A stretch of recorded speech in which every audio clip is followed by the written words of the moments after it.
So hello everyone, I am Vinod Singh and welcome to the current exam. SSC 2025 के लिए GK GS की जो PYQ series है उसके तीसरे लेक्चर में आप सभी का स्वागत है।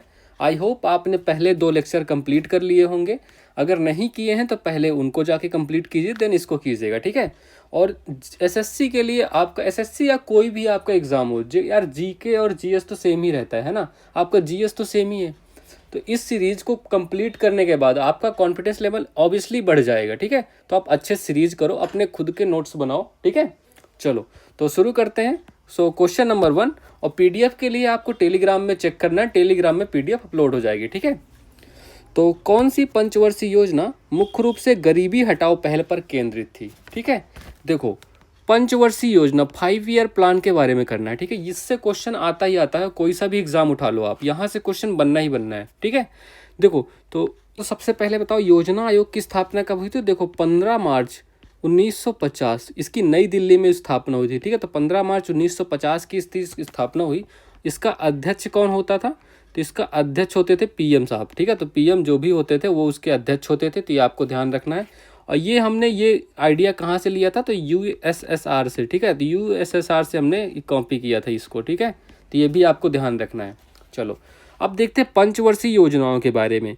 तो पहले हम पहली पंचवर्षीय योजना करते हैं, ठीक है। पहली वाली कवर करते हैं। तो फर्स्ट वाली कब से लागू हुई थी, तो 1 अप्रैल को पहली स्टार्ट हुई 1951, 1 अप्रैल 1951 से 56 तक, ठीक है।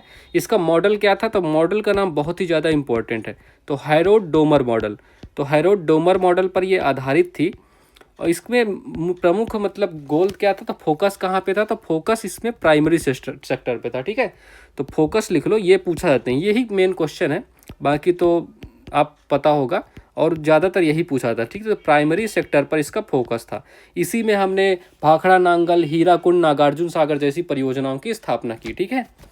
और दूसरी लिखो, दूसरी परियोजना के बारे में क्या था, दूसरा परियोजना। अच्छा, ये किस पे आधारित थे, तो इसका पहले टाइम पीरियड लिखो। तो 1956 से 61, तो ये 1956 से 61 तक चली।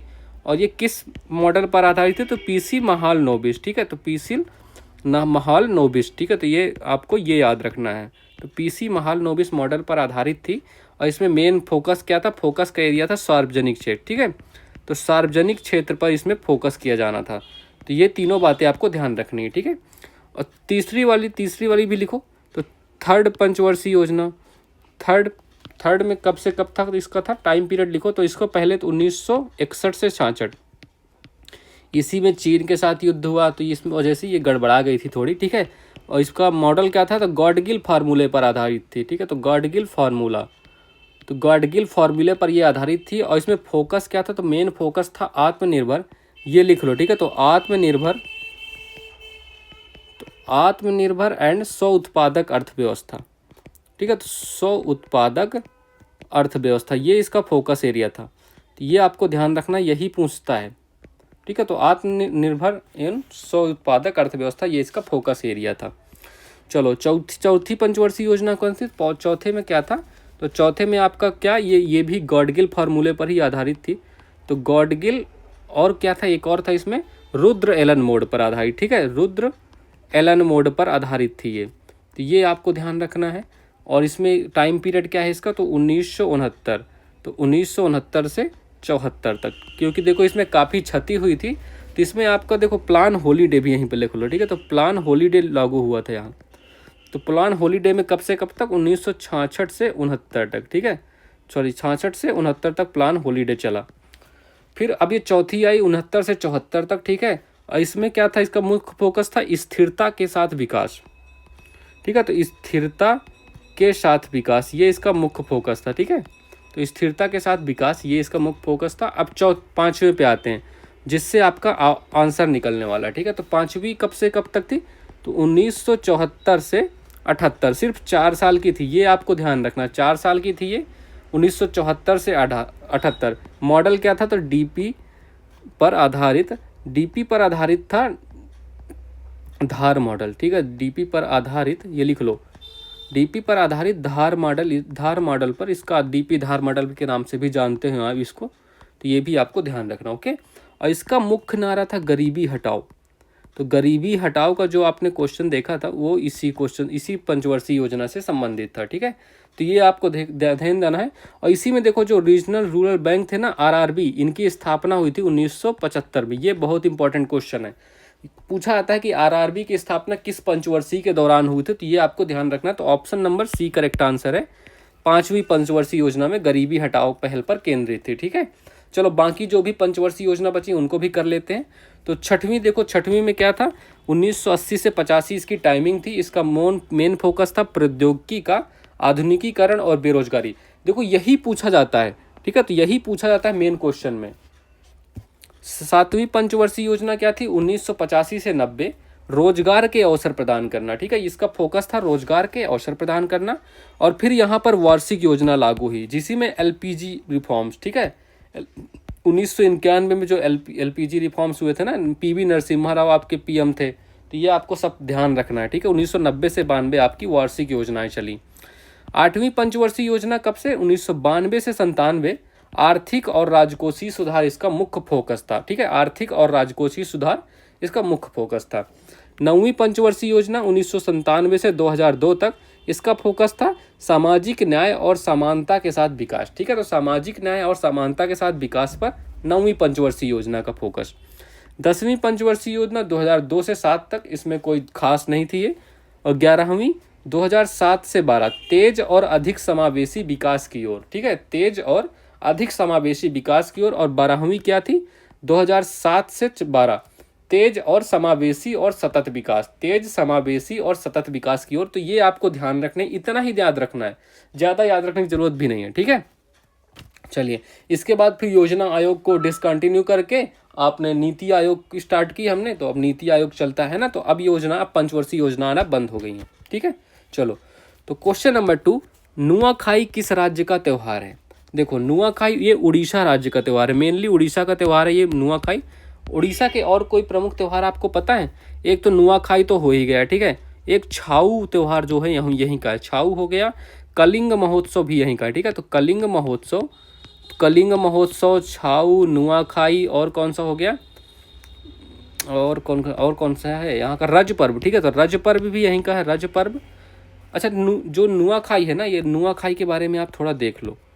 ये जो नुआखाई है इसका मतलब क्या होता है, नुआखाई मतलब, नुआ मतलब नया, खाई मतलब खाना, मतलब नया खाना, नई फसल को खाना। ठीक है, तो नया खाना मतलब नई फसल खाना, मतलब eating the new crop. Mainly rice की जो क्रॉप होती है, राइस की फसल होती है, उसको खाना। तो चावल का फसल जो पैदा होती है नई फसल, उसको खाना। ठीक है, तो ये इसका मेन त्यौहार होता है उड़ीसा का। ओके, चलो रज पर्व भी उड़ीसा का ही है। और यहाँ का बाली जात्रा भी यहीं का है, और रथ यात्रा भी यहीं का। ठीक है, तो रथ यात्रा भी यहीं का है। तो ये सब आपको त्यौहार ध्यान रखना, ये सब उड़ीसा से संबंधित है। ओके, चलो तमिलनाडु के फेमस त्यौहार आपको बताना है। तो तमिलनाडु को पोंगल हो गया, तो पोंगल हो गया एक। जल्लीकट्टू, ये तो अभी मैंने करंट अफेयर्स क्लास में कराया था, जल्लीकट्टू अभी हाल ही में हुआ है ना, तो जल्लीकट्टू हो गया। और थाईपुसम बहुत ही ज़्यादा पूछा जाता है, ये बहुत क्वेश्चन आया हुआ है। ठीक है, थाईपुसम और पुथंडू। अच्छा, पुथंडू के बारे में क्या जानते हो, ये तमिलनाडु का न्यू ईयर फेस्टिवल है, नया साल का त्यौहार है। ठीक है, तमिलनाडु का, तो ये भी आपको ध्यान रखना है। अच्छा, मेघालय के बारे में बताओ, मेघालय के प्रमुख त्यौहार कौन कौन से हैं। एक तो वांगला हो गया, यही एग्जाम में मेनली यही वांगला ही पूछा जाता है। ठीक है, एक बेहदीन खलम, ये भी आपको इम्पोर्टेंट है, बहुत ज़्यादा इम्पोर्टेंट, बेहदीन खलम। तो बेहदीन खलम उत्सव, वांगला उत्सव, और नोग क्रेम भी मेघालय का ही है। ठीक है, चलो अरुणाचल प्रदेश के प्रमुख त्यौहार कौन कौन से हैं, तो अरुणाचल प्रदेश का भी लिख लो यहीं पर।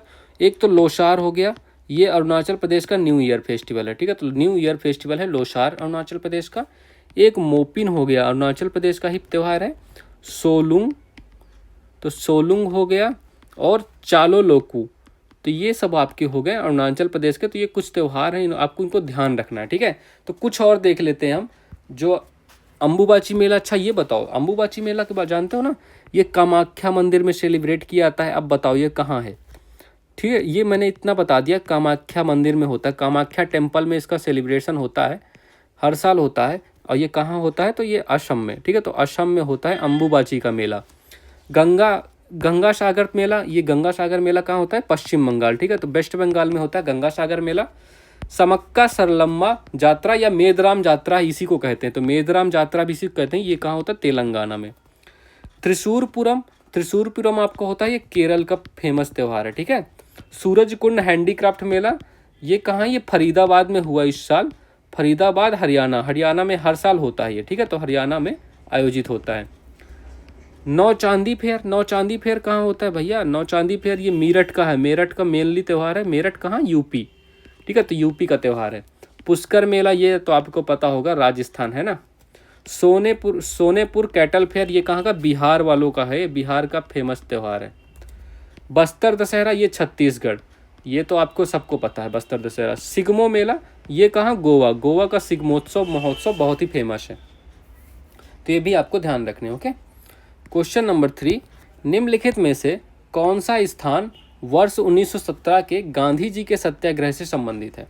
देखो अब बताओ, कमेंट करके बताओ यार, इसका आंसर तो आप बता दो यार। तो MK गांधी जी के बारे में देखना है, ठीक है। तो MK गांधी जी, इन्होंने पता नहीं, इन्होंने आराम किया ही नहीं अपने जीवन में भाई, घूमते ही रहे, काम करते ही रहे। पहले तो इनका जन्म कब हुआ? तो इनकी लाइफ लाइन क्या है? 2 अक्टूबर 1969 से कब तक थे ये? 30 जनवरी को नाथूराम साहब ने इनको वापस कर दिया, भेज दिया मतलब, सॉरी, ठीक है। चलो, तो 2 अक्टूबर 1969 से 30 जनवरी 1948 तक ये जीवित रहे। इन्होंने, इनके प्रमुख काम लिख लो। इन्होंने एक नटाल कांग्रेस की स्थापना की थी। शुरुआती कुछ दिन ये पहले पढ़ने गए, पढ़ाई की इन्होंने, वकालत की पढ़ाई की, फिर साउथ अफ्रीका में बहुत टाइम व्यतीत किया, लगभग 21 वर्ष अपने लाइफ के, ठीक है। मतलब आते जाते रहे, ऐसे नहीं लगातार, बट रहे वहाँ काफ़ी। तो यहाँ पर इन्होंने साउथ अफ्रीका में ही नटाल कांग्रेस की स्थापना की। कब की? 1894 में ईस्वी, ठीक है। 1894 इन्होंने नटाल कांग्रेस की स्थापना की, ठीक है। और इन्होंने एक और यहीं पर साउथ अफ्रीका में एक और लिख लो, तो यहीं पर 1904 में इन्होंने, तो 1904 में साउथ अफ्रीका में ही, तो सॉरी ये कैसे लिख रहा हूँ, साउथ अफ्रीका, तुम लोग समझ जाना यार, ठीक है। चलो, तो साउथ अफ्रीका में ही इन्होंने डरबन में 1904 में, ठीक है। तो 1960 डरबन साउथ अफ्रीका में इन्होंने कौन? फिनिक्स आश्रम की स्थापना की। ये पूछा जाता है ये क्वेश्चन। तो फिनिक्स आश्रम की स्थापना ये भी साउथ अफ्रीका में इनके द्वारा की गई, ठीक है। चलो अब देखते हैं। अच्छा 1906, एक और डेट लिखो, 1906। तो इन्होंने पहली बार सत्याग्रह का उपयोग किया, सत्याग्रह का प्रथम प्रयोग किया इन्होंने 1906 में। कहाँ? South Africa. तो सत्याग्रह का प्रथम प्रयोग, यहीं से ये ट्रेंड होके आए थे भारत, ठीक है। और भारत आते ही इन्होंने मतलब एक तरफ से आंदोलन ही आंदोलन चलाए, तो ये भी साउथ अफ्रीका में हुआ, ठीक है। तो ये भी आपको ध्यान रखना है। ओके। अच्छा, ये पहली बार कांग्रेस में कब शामिल हुए? तो इनकी देखो डेट लिखता हूँ, 1901। 1901 में ये पहली बार कांग्रेस में शामिल हुए थे, प्रथम बार किसी INC, तब कौन? कोलकाता अधिवेशन चल रहा था, तो कोलकाता अधिवेशन में ये शामिल हुए थे, ठीक है। तो पहली बार शामिल होने वाली डेट क्या है? 1901, ठीक है। तो लेकिन अध्यक्ष कब बने? केवल एक बार इन्होंने अध्यक्षता की है, ठीक है। तो एक बार इन्होंने अध्यक्षता की है, वो भी कब? 1924। ये भी 1924, कहाँ? बेलगांव अधिवेशन, ठीक है। तो बेलगांव अधिवेशन जो था, कर्नाटक में बेलगांव है, तो यहाँ पर उन्होंने अध्यक्षता की एक ही बार, ठीक है, इंडियन नेशनल कांग्रेस का। तो ये आपको ध्यान रखना है। ओके। चलो अच्छा, इन्हें केसर-ए-हिंद की उपाधि कब मिली? तो 1900, ये डेट लिख लो, 1915। अच्छा, ये वापस कब आए थे? इंडिया कब आए? इंडिया कब आए, ये डेट भी तो आपने लिखनी है। तो ये इंडिया आए थे 9 जनवरी 1915, ठीक है। तो 9 जनवरी को ये भारत आए, भारत वापस आ गए, ठीक है। तो इसीलिए हम प्रवासी भारतीय दिवस मनाते हैं ना 9 जनवरी को, ये आपको ध्यान ही होगा। और इसी दिन इन्हें केसर-ए-हिंद की उपाधि मिली। तो केसर-ए-हिंद की उपाधि, ठीक है। तो केसर-ए-हिंद की उपाधि इन्होंने धारण की, तो ये भी आपको ध्यान रखना है, ठीक है। केसर-ए-हिंद की उपाधि धारण की, ये आपको पता हो गया। अब चलो, इन्होंने साबरमती आश्रम की स्थापना कब की? तो साबरमती आश्रम की स्थापना इन्होंने 1915 में ही की। तो साबरमती आश्रम आते ही इन्होंने मतलब काम शुरू कर दिया, वहीं से इन्होंने टारगेट करके आए थे साबरमती आश्रम की स्थापना, ठीक है। साबरमती आश्रम की स्थापना हो गई अब, ठीक है। तो ये आपको ध्यान रखना है। अब चलो देखते हैं इनको फेमस आंदोलन कौन कौन से थे। तो गांधी जी के बारे में तो आपने बहुत जान लिया, इतना काफ़ी है, बाकी आपको पता होगा। तो गांधी जी के प्रमुख आंदोलन, चंपारण सत्याग्रह सबसे पहला इनका भारत में सत्याग्रह जो था तो 1917 में किया इन्होंने। 1917 में ये किसान सत्याग्रह के नाम से जाना जाता है, ठीक है। तो किसान सत्याग्रह के नाम से जाना जाता है, तो ये आपको ध्यान रखना है, ये सबसे पहला सत्याग्रह है। देखो कई बार होता है ना, इनका क्रम पूछ लेता है एग्जाम में, तो आपको डेट याद रखनी है महीने के साथ। अहमदाबाद मजदूर आंदोलन कब हुआ? अहमदाबाद मजदूर, इसमें क्या हुआ? 3/20। ब्रिटिश लोग कहते थे किसानों को कि तुम अपनी ज़मीन के 3/20 भाग पर हम नील की खेती करोगे, क्योंकि यूरोप में नील को बहुत पसंद किया जाता था, ठीक है। तो इस वजह से ये प्रेशर बनाते थे इन पर, और इसी को हम तिनकठिया पद्धति के नाम से जानते हैं। तिनकठिया पद्धति के नाम से जानते हैं। तो ये क्वेश्चन आता है, ठीक है। तो इसी में गांधी जी ने इसमें भी भाग लिया था, ठीक है। तो तिनकठिया पद्धति 3/20, और ये क्या था बताओ भाई, ये कब हुआ था? तो ये हुआ था मार्च 1918 में, है ना।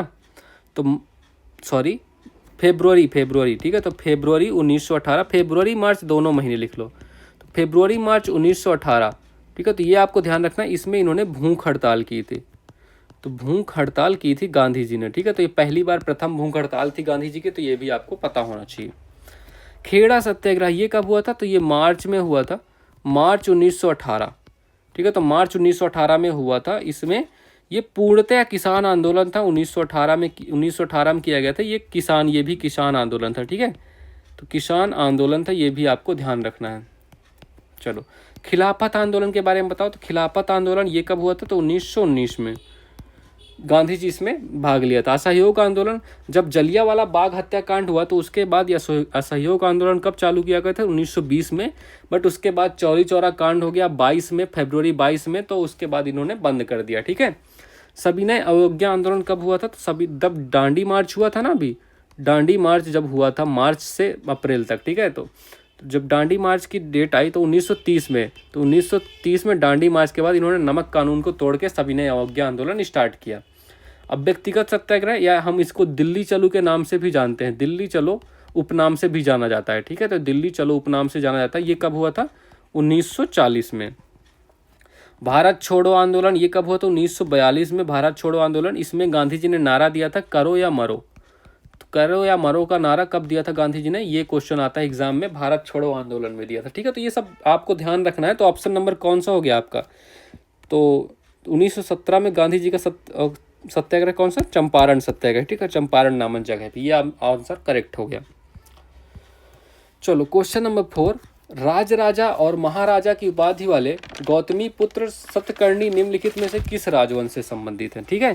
तो ये गौतमी पुत्र सतकर्णी, देखो माताओं के नाम से जाने जाते थे इस वंश में, ठीक है। तो ये बहुत अच्छी बात थी इनकी, ये एकमात्र वंश था जहाँ पे माताओं के नाम से जाने जाते थे, ठीक है। उसका क्या नाम था? सातवाहन एम्पायर।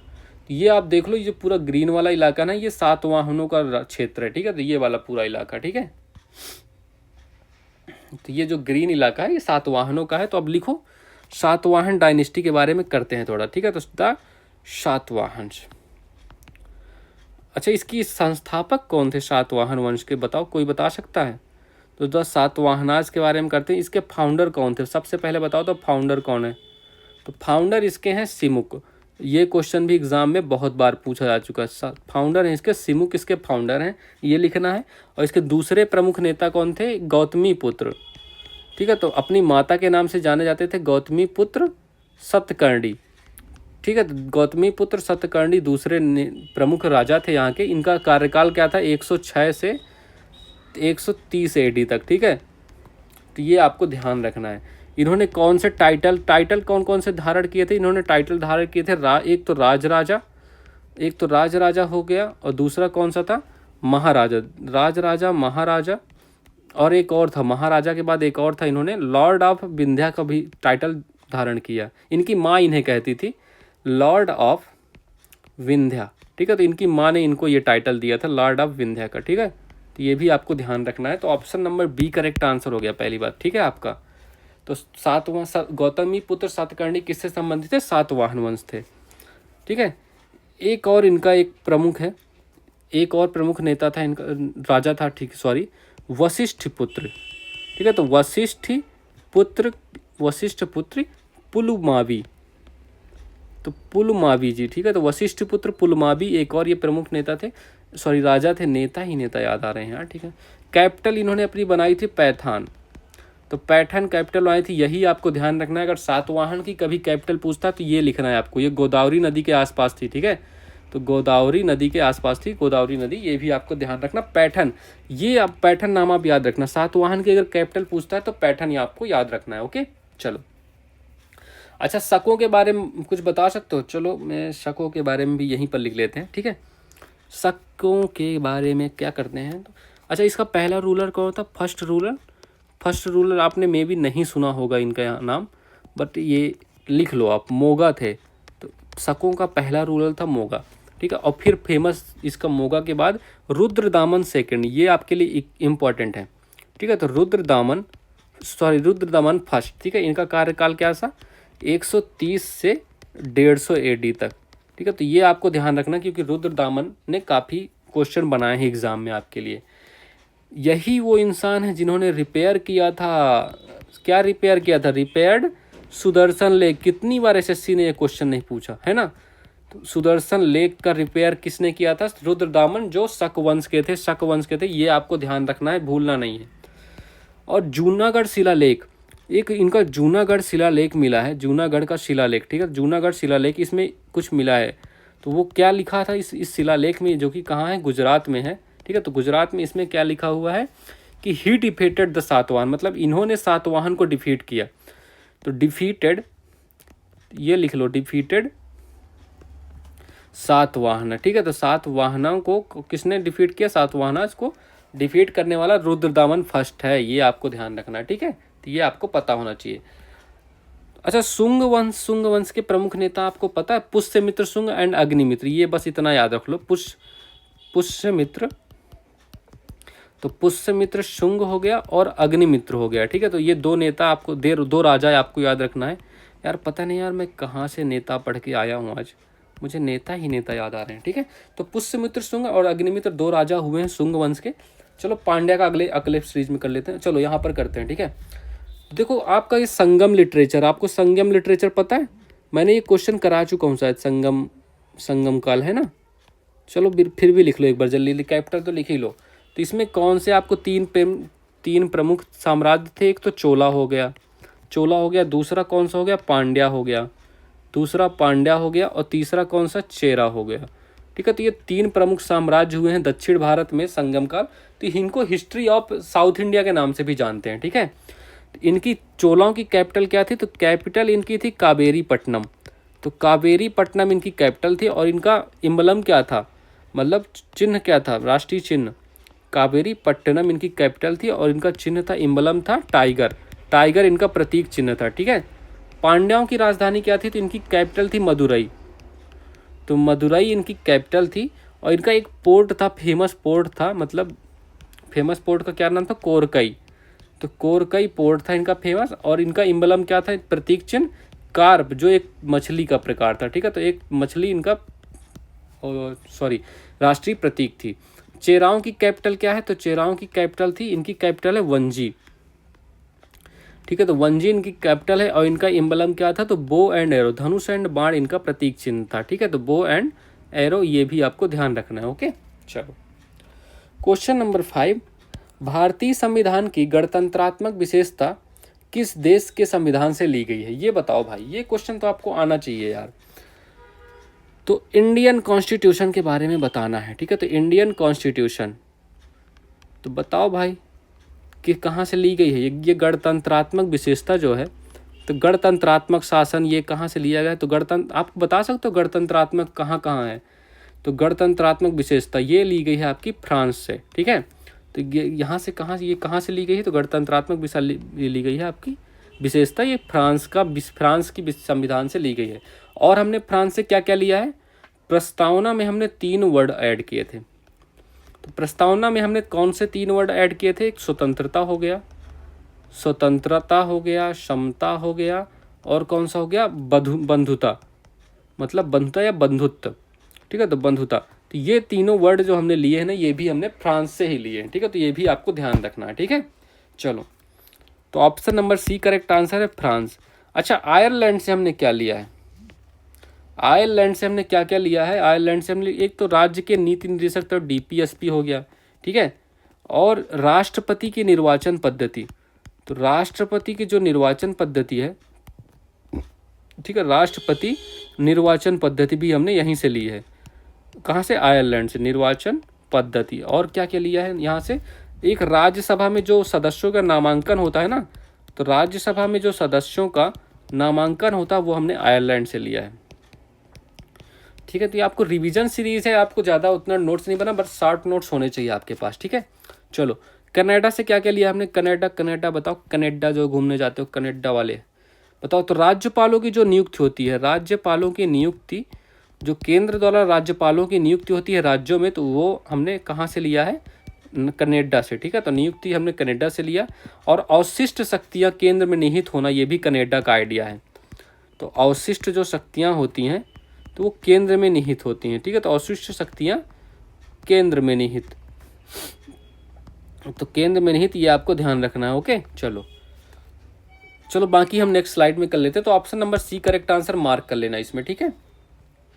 अब देखो ये सारे मैंने यहाँ पर ऐड कर दिए हैं, आपको ये सारे ध्यान से करना है।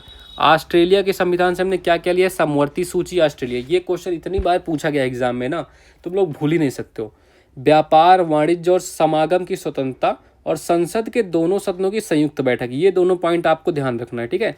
एक संयुक्त बैठक हो गई, एक समवर्ती सूची हो गई, ठीक है। तो ये दोनों ऑस्ट्रेलिया के संविधान से लिया गया है। जर्मनी के संविधान से क्या लिया है हमने?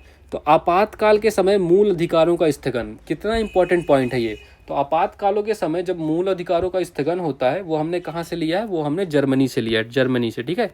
इसके संविधान को वाइमर कहते हैं हम। सोवियत संघ या पूर्ववर्ती समूह मतलब यूएसएसआर, है ना, यहाँ से हमने क्या क्या लिया है? मूल कर्तव्य हो गए, प्रस्तावना में न्याय, सामाजिक, आर्थिक एवं राजनीतिक का आदर्श, ठीक है। तो ये हमने मूल कर्तव्य कहाँ से लिए हैं? यूएसएसआर से। फ्रांस के संविधान हमने कर लिया, गणतंत्रात्मक और प्रस्तावना में स्वतंत्रता, समता और बंधुता के आदर्श। दक्षिण अफ्रीका से हमने क्या क्या लिया है बताओ भाई?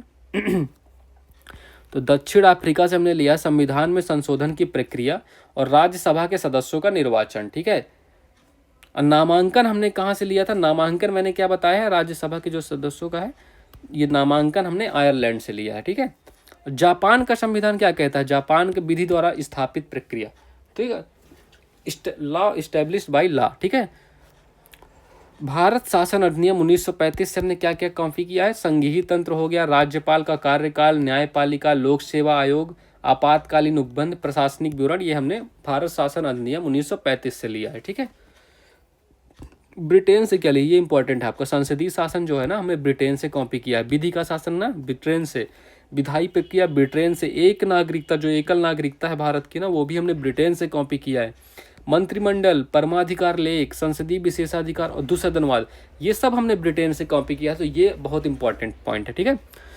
यूएसए से हमने क्या किया? अमेरिका से हमने क्या क्या लिया है भाई? अमेरिका का संविधान था, हमने उससे क्या क्या लिया है?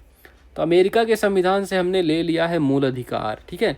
न्यायपालिका की स्वतंत्रता लिया है। न्यायिक पुनरावलोकन, ये बहुत इंपॉर्टेंट है, न्यायिक पुनरावलोकन, ठीक है। उपराष्ट्रपति का पद, उच्चतम न्यायालय और उच्च न्यायालय के न्यायाधीशों को पद से हटाया जाना और राष्ट्रपति पर महाभियोग, ये सब हमने कहाँ से लिया है? संयुक्त राज्य अमेरिका से, यूएसए से हमने लिया है। तो ये सब ध्यान रखना है आपको, यहाँ से क्वेश्चन बन सकता है, बहुत ही संभावना बनती है उसकी, ठीक है। क्वेश्चन नंबर 6 करते हैं। दो शाखाओं में विभाजित निम्नलिखित में से किस संगठन की स्थापना लोकमान्य बाल गंगाधर तिलक और एनी बेसेंट ने की थी? तो कौन सी संस्था थी वो? तो होम रूल लीग, ठीक है। तो होम रूल लीग, उस संस्था का क्या नाम था? तो होम रूल लीग, ठीक है। अब इसको दो लोगों ने स्थापना की, अलग अलग अपने अपने तरीके से। होम रूल का अर्थ क्या होता है? पहले इसका अर्थ होता है स्वशासन, मतलब खुद से शासन। तो स्वशासन इसका अर्थ होता है, ठीक है। और सबसे पहले 1916 में इसकी स्थापना हुई थी भारत में, ठीक है। तो भारत में इसका 1916 में प्रचलन आया। अब देखते हैं किसने किसने। तो एक तो हम लिखेंगे तिलक का, तो लोकमान्य तिलक जो भी थे उनका, और दूसरा हम करेंगे एनी बेसेंट का, ठीक है। तो एनी बेसेंट, इन दोनों के बारे में हम, दोनों में अंतर है, थोड़ा सा अंतर है, वही अंतर पूछ लेता है एग्जाम में, ठीक है। तो चलो करते हैं शुरू। तो तिलक ने कब स्थापना की थी? तो 16 अप्रैल।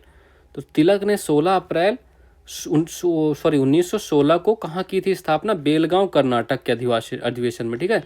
तो बेलगांव कर्नाटक में, और इसी को इन्होंने हेडक्वार्टर बनाया, तो यही इनका हेडक्वार्टर बना, ठीक है। तो ये भी आपको ध्यान रखना है। ये कहाँ कहाँ एक्टिव थे? तो महाराष्ट्र और कर्नाटक में मेनली एक्टिव थे ये, ठीक है। तो महाराष्ट्र और कर्नाटक में मेनली एक्टिव थे, और हेडक्वार्टर तो मैंने बता दिया बेलगांव। और एनी बेसेंट ने कब स्थापना की? तो एनी बेसेंट ने सितंबर 1916 ईस्वी में। जब तिलक ने कर ली तो इन्होंने, इनके भी समर्थकों ने इनसे कहा कि ये भी हम करते हैं, और ये सितंबर 1916 में तिलक ने और एनी बेसेंट ने होम रूल लीग की स्थापना की। और इन्होंने, इनका हेडक्वार्टर कहाँ है? हेडक्वार्टर इनका कहाँ है? इनका हेडक्वार्टर था अड्यार मद्रास में, ठीक है। तो मद्रास में एक जगह है अड्यार, तो अड्यार मद्रास में इनका हेडक्वार्टर बना। और ये जैसे ये तिलक वाला कहाँ? महाराष्ट्र और कर्नाटक, ये कहाँ कहाँ एक्टिव था? तो ये मेनली मद्रास एंड तमिलनाडु, ठीक है। तो mainly Madras and Tamil Nadu, but इनका व्यू जो था ना होलिस्टिक था, समझ रहे हो? मतलब ये सीमित स्वरूप का, तिलक वाला था, इन्होंने सीमित स्वरूप का था लेकिन मजबूत था, सीमित स्वरूप का था। और इनका क्या था? इनका राष्ट्रीय स्वरूप का था, मतलब अखिल भारतीय स्वरूप था इनका, ठीक है। अखिल भारतीय स्वरूप का था, ये भी आपको ध्यान रखना है। यही क्वेश्चन एक बार एग्जाम में आया हुआ था, ठीक है। तो मतलब सीमित स्वरूप का कौन था? अखिल भारतीय स्वरूप का कौन था? ये ऐसे जब स्टेटमेंट वाइज क्वेश्चन आता है ना, तो यही सब पूछा जाता है। और तिलक ने कौन कौन सी 2 पत्रिकाओं का संपादन किया? यहाँ से पत्रिका का कौन कौन सा संपादन हुआ? तो एक मराठा हो गया, दूसरी कौन सी है? केसरी। तो मराठा और केसरी पत्रिका का संपादन हुआ। जबकि एनी बेसेंट ने कौन कौन सी पत्रिका का संपादन किया? कॉमनवेल्थ हो गया, तो कॉमनवेल्थ हो गई, और कौन सी दूसरी? New India. तो कॉमनवेल्थ और न्यू इंडिया, ठीक है। तो ये भी आपको ध्यान रखना है। तो option number C correct answer है, होम रूल लीग आंदोलन, ठीक है। चलो ओके। अब ये कुछ क्वेश्चन है, इनके भी जवाब दो भाई। इंडियन एसोसिएशन के इसके फाउंडर कौन थे? इसके फाउंडर थे आपका जो पहला ऑप्शन था सुरेंद्र नाथ बनर्जी। तो सुरेंद्र नाथ बनर्जी 2 लोगों ने मिलके की थी, ठीक है। दोनों का नाम इंपॉर्टेंट है, तो सुरेंद्र नाथ बनर्जी लिख लेना, एंड आनंद मोहन बोस, ठीक है। तो आनंद मोहन बोस जी का भी आपको नाम याद रखना है। थियोसॉफिकल सोसाइटी की स्थापना किसने की थी? इसकी स्थापना की थी, देखो HP, ये नाम लिख लो, HP ब्लावत्स्की, ठीक है। तो HP Blavatsky and Olcott, Colonel Olcott ने, ठीक है। तो कर्नल अलकाट ने, इन दोनों ने मिलकर इसकी स्थापना की। ईस्ट इंडियन एसोसिएशन की स्थापना की थी दादा भाई नौरोजी ने। तो दादा भाई नौरोजी, ठीक है। तो दादा भाई नौरोजी ने ईस्ट इंडिया एसोसिएशन की स्थापना की। अभिनव भारत और मित्र मेला की स्थापना की किसने की थी? तो BD सावरकर, विनायक दामोदर सावरकर साहब ने इसकी स्थापना की थी, ठीक है। अभिनव भारत और मित्र मेला की स्थापना। अमेरिका में होम रूल लीग का गठन किसने किया था? तो अमेरिका में होम रूल लीग का गठन किया था लाला लाजपत राय ने। तो लाला लाजपत राय ने अमेरिका में होम रूल लीग का गठन किया था। भारतीय होम रूल लीग की स्थापना कहाँ की गई थी? तो इसकी स्थापना हुई थी 2 जनवरी 1916। 2 जनवरी 1916 को लंदन में इसकी स्थापना हुई थी, ठीक है। ये भी आपको ध्यान रखना है। चलो क्वेश्चन नंबर 7, भारतनाट्यम नृत्य शैली निम्नलिखित में से किस राज्य से संबंधित है? तो बताना है भाई भारतनाट्यम। तो आप सारे क्लासिकल डांस लिख ही लो, ठीक है। तो क्लासिकल डांस कितने होते हैं? क्लासिकल डांस कितने हैं भारत में? तो भारत में फिलहाल अभी टोटल क्लासिकल डांस कितने हैं? 8 हैं, ठीक है। 8 के नाम लिख लेते हैं, ठीक है। तो पहला हो गया भारतनाट्यम, तो भारतनाट्यम हो गया।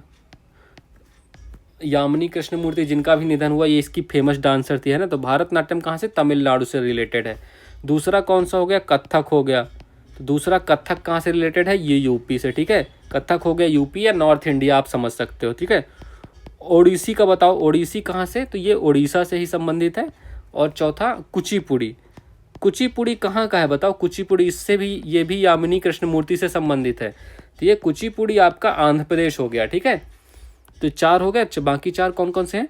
एक हो गया मणिपुरी। तो मणिपुरी तो आप समझते हो, मणिपुरी कहाँ से होगा? मणिपुर से होगा, ओके। चलो, और नेक्स्ट हो गया कथकली। कथकली आपका कहाँ से संबंधित है? तो कथकली आपका ये केरल से संबंधित है, ओके। चलो, और एक मोहिनी अट्टम हो गया, मोहिनी अट्टम। तो मोहिनी अट्टम कौन सी स्टेट से संबंधित है? तो मोहिनी अट्टम भी आपका केरल से संबंधित है।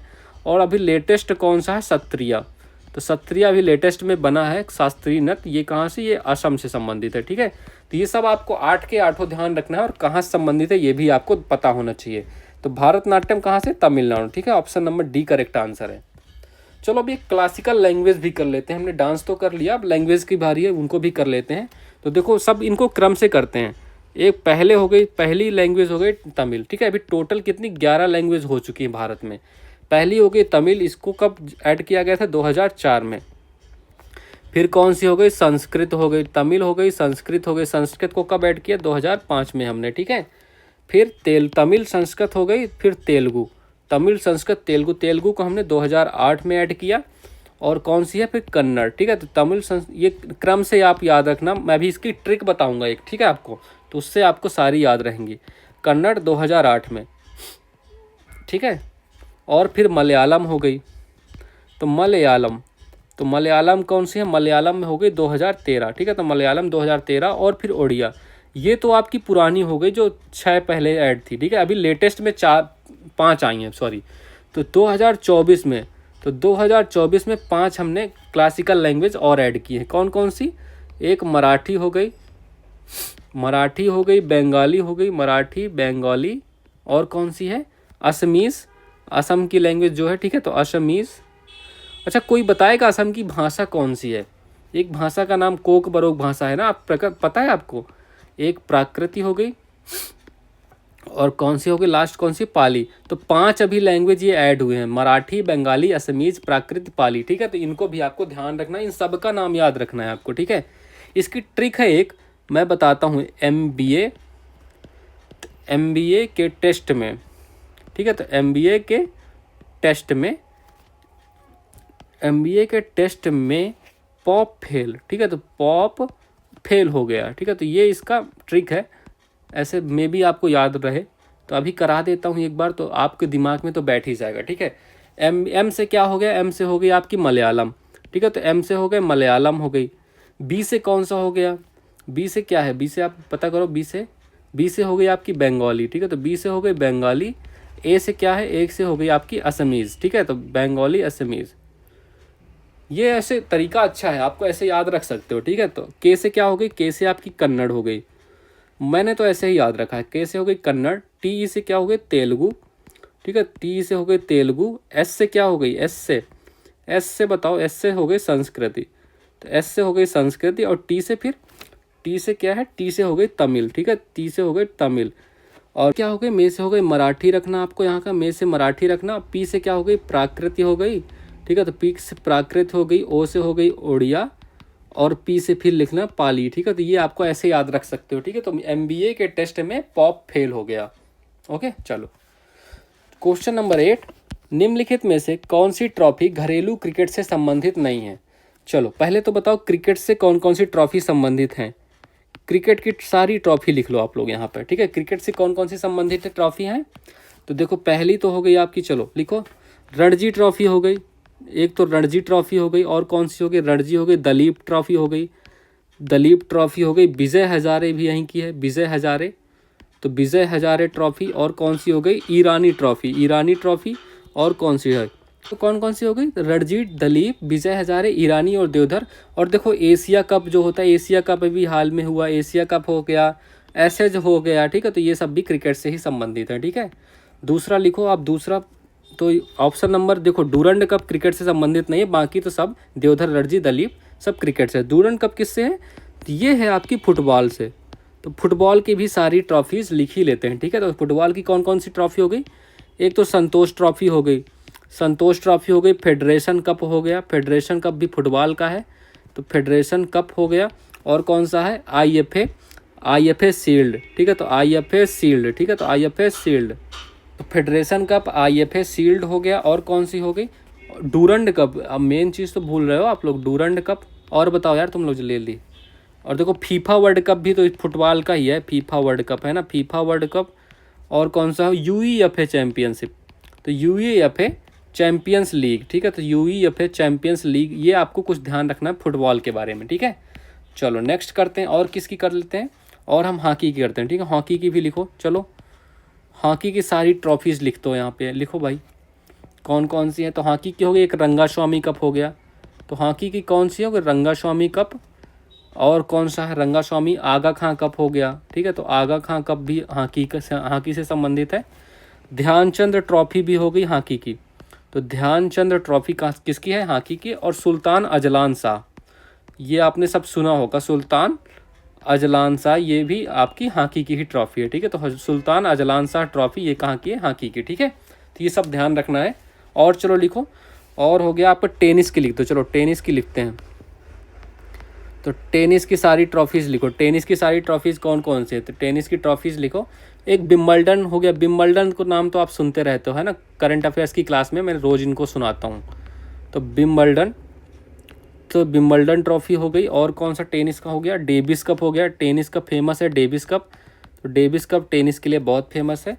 और कौन सा हो गया, चलो चलो अब बैडमिंटन का करो। बैडमिंटन का बताओ, तो बैडमिंटन का बताओ, बैडमिंटन में कौन कौन सा कप होते हैं, ट्रॉफीज़ होती है, बैडमिंटन का बताओ। गोल्फ का भी बताओ, ठीक है। तो बैडमिंटन और गोल्फ, तो बैडमिंटन में कौन कौन से कप होते हैं बताओ भाई। थॉमस कप, उबेर कप, है ना, मेन तो यही है, थॉमस कप और उबेर कप, यही दोनों मेन है। तो ये आपको ध्यान रखना है, ठीक है, Thomas cup, Uber cup. Golf का कौन सा है, गोल्फ का राइडर कप। राइडर कप आपने सुना होगा ना, राइडर कप कितनी बार हमने किया है। तो गोल्फ के लिए कौन कौन से होंगे, राइडर कप और वाल्का कप गोल्फ के, badminton Thomas cup, Uber cup, ठीक है। चलो क्वेश्चन नंबर 9 करते हैं।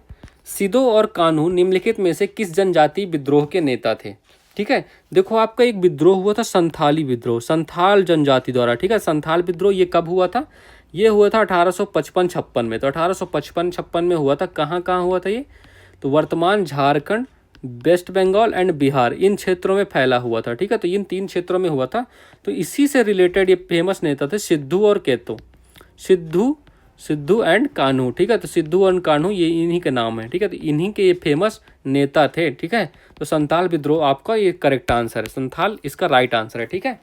चलो एक यहीं पर ये मोपला विद्रोह के बारे में बताओ। मोपला विद्रोह, मोपला को आप जानते हो, तो ये कहाँ कैसे, इसके बारे में क्या क्या जानते हो। ये केरला में हुआ था, केरला में मोपला नामक स्थान में।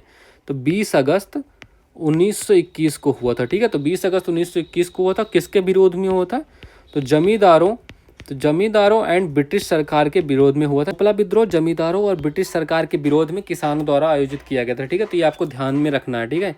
एक और लिख लो यहीं पर, रंपा विद्रोह। रंपा विद्रोह ये आपको पता है, रंपा विद्रोह इसका नाम सुना है आपने कभी। तो रंपा विद्रोह हुआ था 1920 से 24 के बीच, ठीक है। तो 1920 से 24 के बीच हुआ था। इसके प्रमुख नेता कौन थे, नेता का नाम लिखो।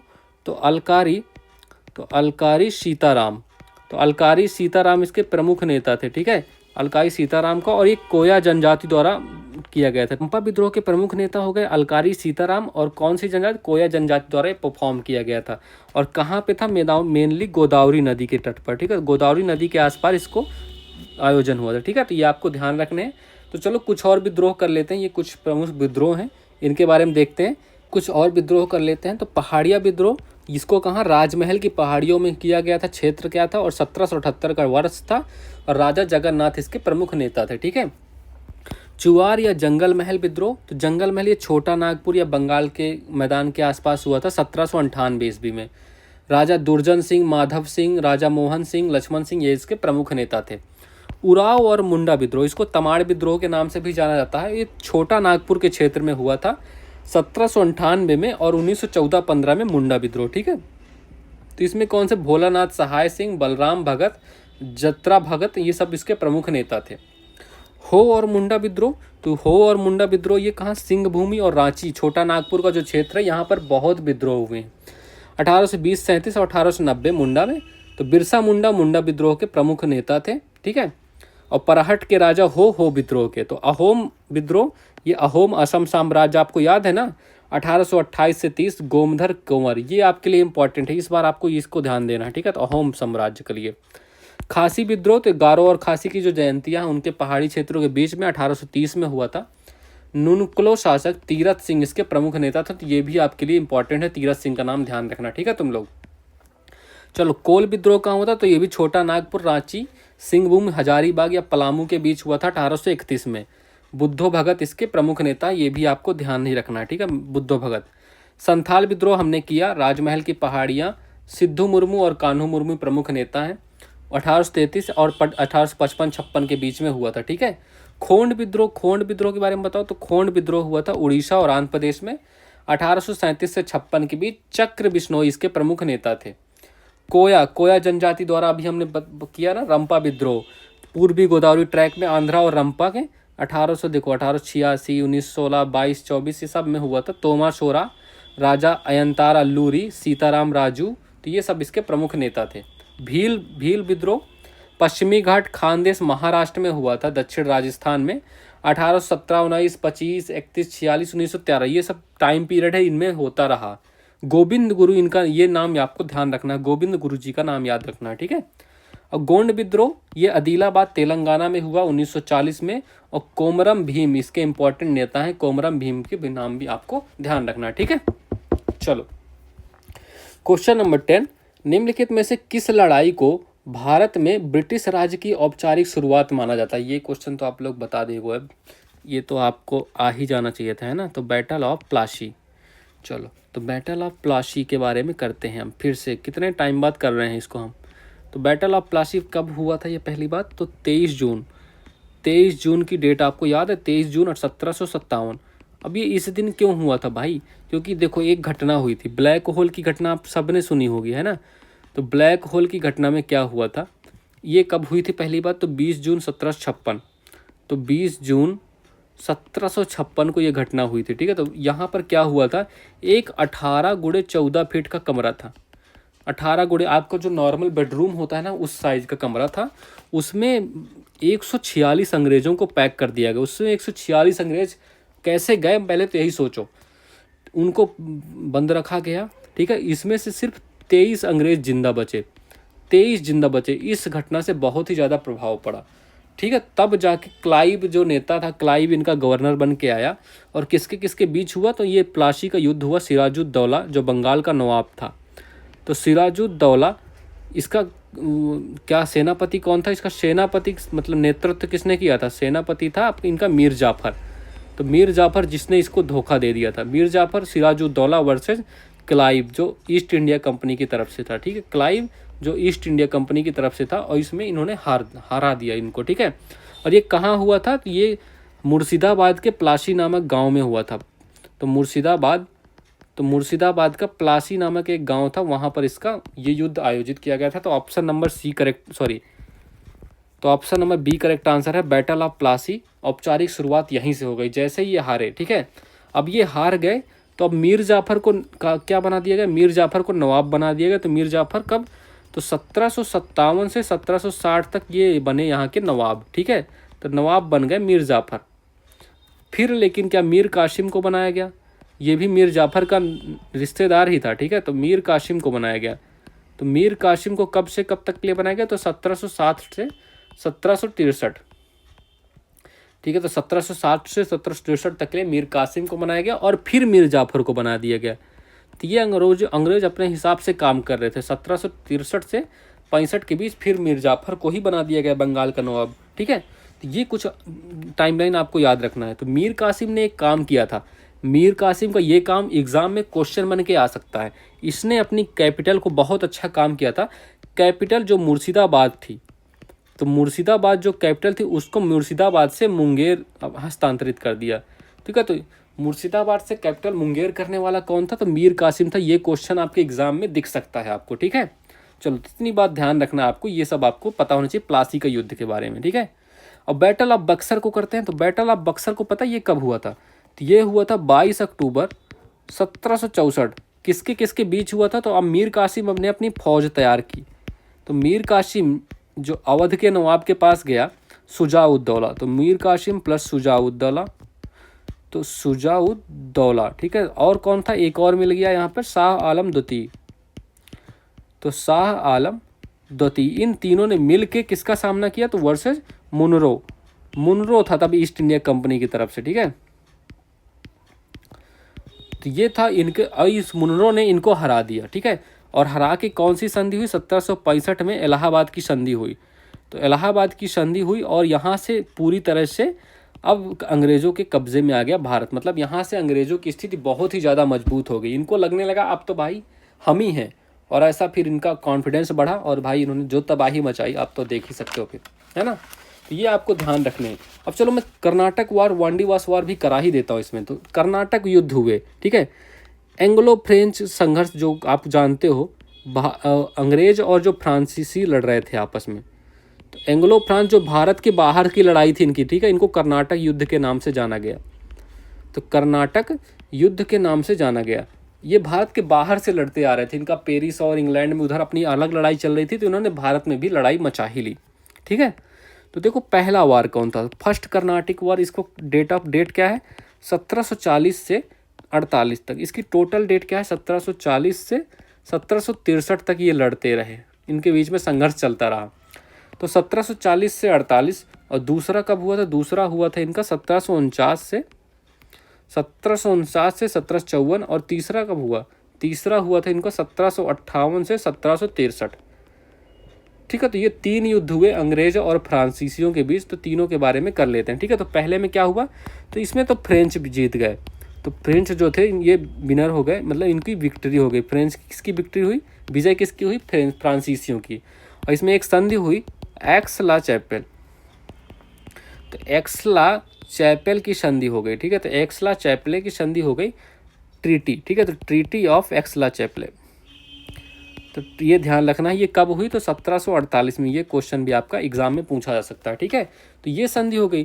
फिर दूसरा वार हुआ, दूसरा वार स्टार्ट हुआ। ये अनिर्णायक रहा, मतलब इसमें कोई फैसला नहीं हुआ। ये क्या लिख रहा हूँ मैं, तो ये अनिर्णायक हो, मतलब ना कोई जीता ना हारा, ठीक है। लेकिन इसमें भी एक ट्रीटी हुई, तो ट्रीटी ऑफ पुडुचेरी,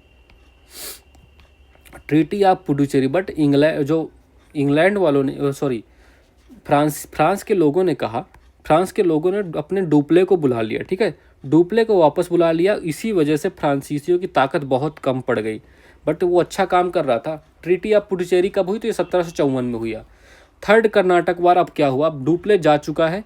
तो इसी में हुआ था आपका battle of Wandiwash. Battle of Wandiwash जो आपको जानते हो, तो बैटल ऑफ वांडीवास के नाम से जाना जाता है। कब का युद्ध, जो 1760 में हुआ, ठीक है।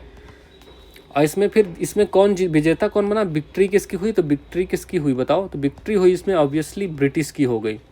और ब्रिटिश की एक बार इसमें जीत हुई, इन्होंने फिर फ्रांसीसियों को टिकने ही नहीं दिया भारत में, ठीक है। इसमें कौन सी ट्रीटी हुई, तो ट्रीटी हुई एक ट्रीटी ऑफ पेरिस की हुई, ठीक है। ट्रीटी ऑफ पेरिस हुई, ये कब हुई थी, 1763 में, ठीक है। तो ये कुछ महत्वपूर्ण बातें थी कर्नाटक वार के बारे में, तो ये भी आपको ध्यान रखना है, ठीक है।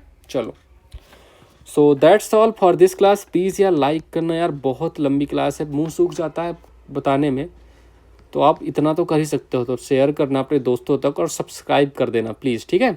चलो, so all the best, have a good day and thank you.